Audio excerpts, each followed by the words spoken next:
Bonsoir, nous sommes le jeudi 23 septembre, ravis de vous retrouver sur 7L TV pour le journal de la rédaction. Dans les titres ce soir, 60 000 manifestants dans les rues de Montpellier cet après-midi pour les syndicats. Le tiers, selon la police, une mobilisation équivalente à celle du 7 septembre lors de la précédente journée d'action contre la réforme des retraites. Le mouvement peut-il s'inscrire dans la durée? C'est la question que nous avons posée aux manifestants. Dénoncer la précarité et les réformes du gouvernement en ouvrant leur table, c'est l'initiative originale des patrons du Conti, rue Chaptal. Ce midi, ils offraient le plat du jour aux clients solidaires. Et pour finir, le zoom sur le MHSC, les footballeurs montpelliérains se préparent à recevoir Arles-Avignon, la lanterne rouge de Ligue 1. Et tout d'abord, l'alerte orange pour Météo France qui prévoit des orages violents et de fortes pluies dans l'Hérault et le Gard. Les averses pourront atteindre les 100 mm d'eau à proximité des reliefs éroltés. De brusques rafales de vent prendront le relais en toute fin de nuit. Soyez très vigilants. Une journée d'action aussi suivie que la précédente. Cet après-midi à Montpellier, la CGT a compté 60 000 manifestants contre la réforme des retraites. Il y en avait le tiers selon la police. Certains syndicats et partis politiques assurent qu'il faut faire durer la mobilisation pour obtenir gain de cause. Qu'en pensent les grévistes? Maxence Kérébel et Jessica Péris leur ont demandé. Regardez. D'un bout à l'autre du cortège, un seul mot d'ordre, la grève générale. Après une 4e journée de mobilisation, ils n'ont qu'une idée en tête, faire plier le gouvernement.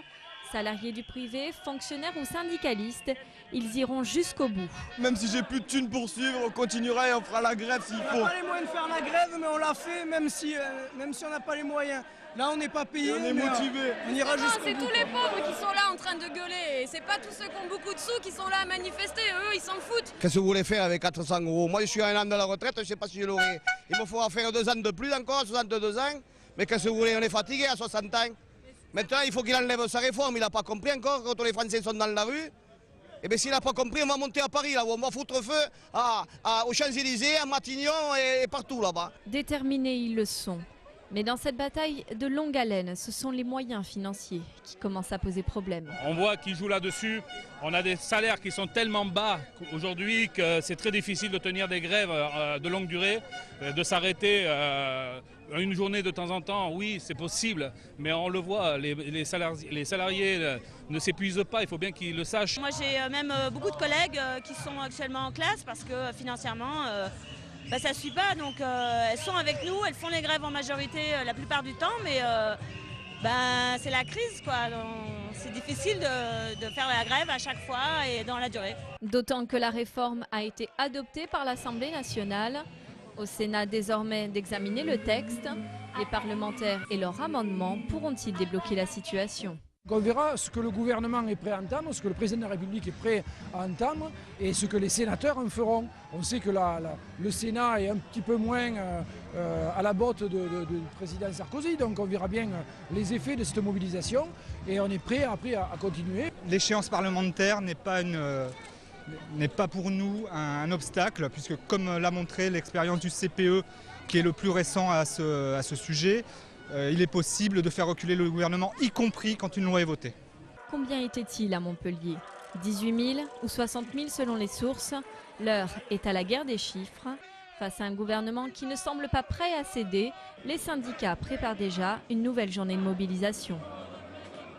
Et cette nouvelle journée de mobilisation est prévue le samedi 2 octobre. Ce soir, les syndicats CGT et Force ouvrière appellent d'ores et déjà à manifester ce jour-là.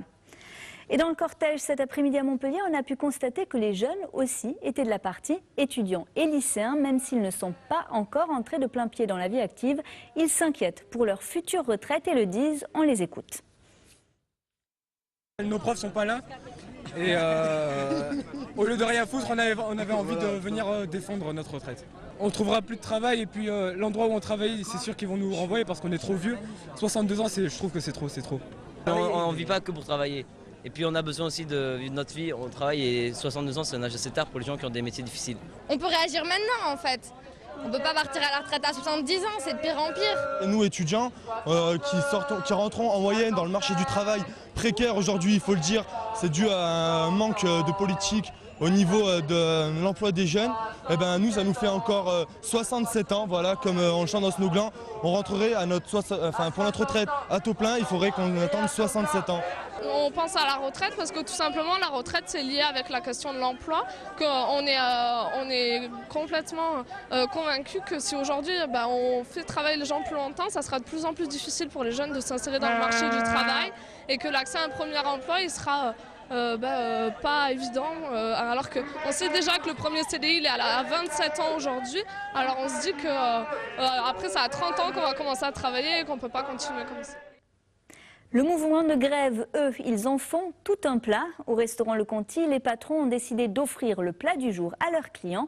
Une formule originale pour s'opposer à la politique gouvernementale et susciter le débat autour d'un bœuf bourguignon. Le reportage d'Olivier Roiran.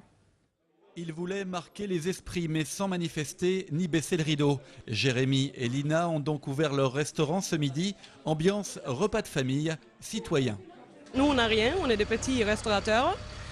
On ne fait pas de blagues, on a un restaurant qui travaille quand même, mais on morfle, on fait 60-70 heures par semaine, on gagne un petit salaire, un peu plus que le SMIC.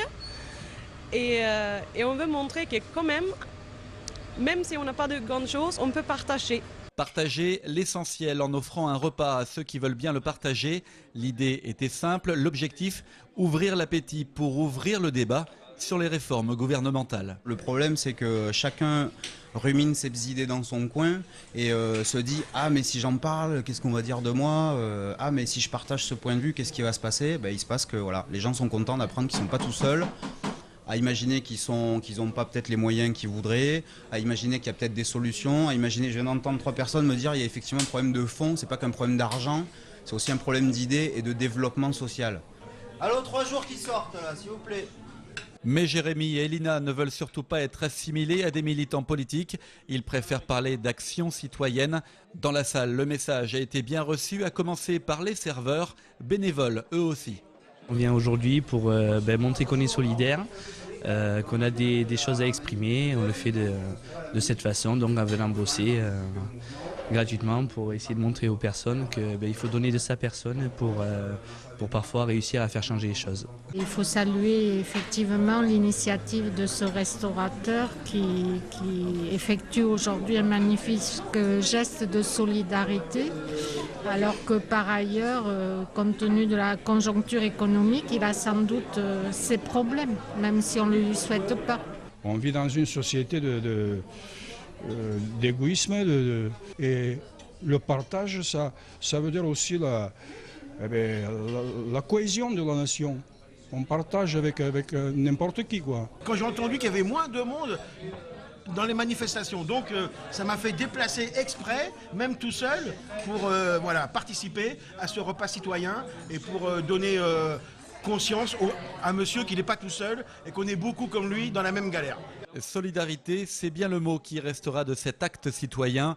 Ce midi, Jérémy, Lina et leurs 2 serveurs auront beaucoup travaillé bénévolement. Une 60aine de plats du jour ont été servis gratuitement. C'est 2 fois plus de clients que d'habitude.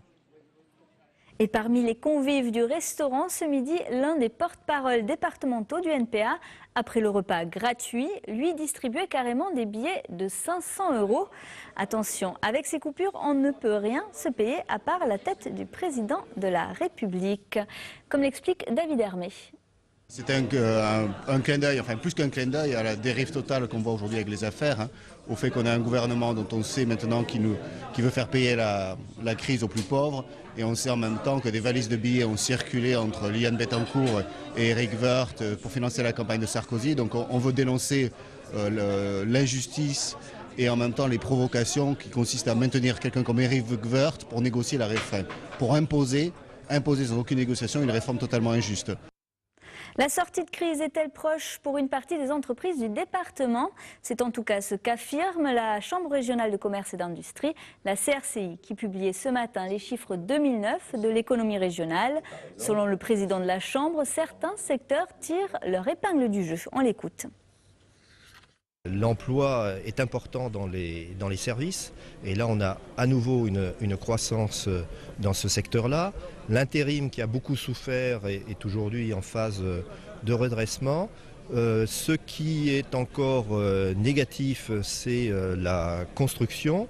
Mais compte tenu de l'afflux de population que nous avons et des demandes qui existent au niveau de demande de logement, la construction devrait également repartir. Ils ont encaissé 5 buts en 2 matchs. Autant dire qu'en défense, les footballeurs montpelliérains ont du boulot. Samedi à 19h, le MHSC reçoit Arles-Avignon. Face à la Lanterne Rouge, ils ont l'obligation de gagner. Ambiance à l'entraînement, Olivier Brachard. Le MHSC doit remonter la pente après 2 défaites de rang, dont la dernière 3-0 chez les Verts de Saint-Étienne. Dans ce contexte, Arles-Avignon se présente comme l'adversaire idéal. Lanterne Rouge avec 0 points et déjà 13 buts encaissés. Arles est en théorie la cible parfaite pour marquer des buts. Seulement voilà, question efficacité, l'attaque montpelliéraine, c'est pour l'instant l'Arlésienne. J'ai eu de belles occasions, mais j'ai pas encore réussi à trouver le cadre. Je suis d'accord. Le rôle d'un attaquant, c'est de marquer des buts. Mais que je marque ou pas, le plus important, c'est la performance de l'équipe. Est-ce que Capzeux sera positionné en 9,5 derrière l'attaquant comme il avait l'habitude d'évoluer dans ses clubs précédents? Ou est-ce que René Girard, même privé d'Aïd Fana, va privilégier un seul attaquant de pointe dans un système en 4-3-3? Ce n'est pas le chantier le plus important. Il espère surtout retrouver une base défensive aussi solide que celle affichée avant la trêve internationale. Privé d'Emir Spahic et de Bocali à Saint-Étienne, il avait dû remodeler sa défense. On n'est pas des magiciens, on peut pas inventer. Je veux dire, quand des joueurs sont suspendus, blessés, il faut les remplacer, il faut jouer avec. C'est pas, voilà, tout simplement. C'est vrai que c'est jamais bien en permanence de bouger, mais quand on ne peut pas faire autrement, ça sert à rien de parler pour rien dire. Moi, les histoires de bistrot, ça m'intéresse pas. Ce qui m'intéresse, c'est le terrain. Et quand j'aligne une défense, c'est que je pense que c'est la meilleure. Même si René Girard n'est pas intéressé par les histoires de bistrot, son équipe est quand même dans l'obligation de l'emporter samedi à la Mosson, histoire de ne pas tenter les mauvaises langues. Et les Montpelliérains auront au moins l'avantage d'être plus frais que leurs adversaires. Hier, en 16e de finale de la Coupe de la Ligue, Arles-Avignon est allé perdre à Caen 1-0. Et voilà, c'est la fin de ce journal. Prochain rendez-vous avec l'actu demain à 12h30 pour le Flash. Et à 19h30, retrouvez le journal de la rédaction présenté par Olivier Roiran. Très belle soirée sur 7LTV.